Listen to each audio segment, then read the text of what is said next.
So let's take a second and talk about Thibs. I guess the best way to phrase this question for you is, do you feel as though the game has passed Thibs by? Is he the person that you want leading our squad for the next few years? Because this is our team. Everyone's in like their prime, and hopefully this is the squad that we keep and we build, we add pieces around it, but we made our bets, we used our draft picks. What are your thoughts on where we are with Tibbs So, and moving I forward? think honestly, I think it's a valid question, right? He's 67 years old, so it's a valid question. The game has changed a lot. um, he's he still continues to primarily play drop coverage. The Knicks are getting burned a lot by the three. Um, when you play a switching defense, it's easier to stop the 3 pointers.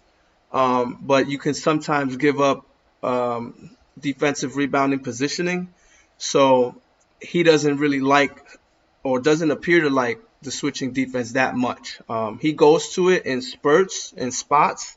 Like last night, the closing defensive possession, he took out Cat and he took out Brunson. He put in McBride and he put in Precious, and they switched on that last possession, and it worked.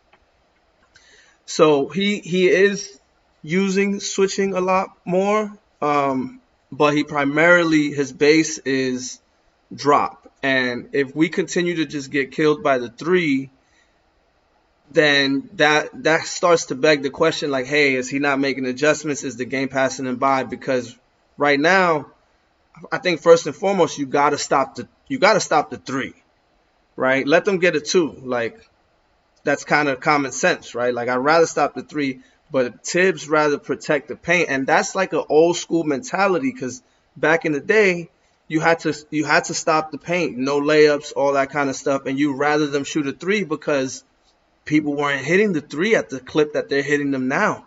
But the skill has risen so much in the NBA that it's kind of opposite now. You would gladly give up a layup if you could stop them from making a 3 pointer.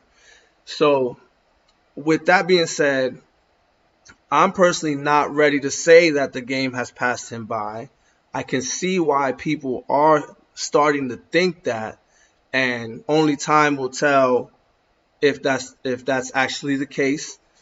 Because again, I have seen him play some switch defense, and I want to see how this all plays out with the rest of the regular season and how we fare in the playoffs. Like, if we just get crushed by the 3 pointer because he's playing continuously playing drop, and drop is not working, and then those questions are valid, and the question of, you know do we need to make a coaching change is valid as well. Like, I've heard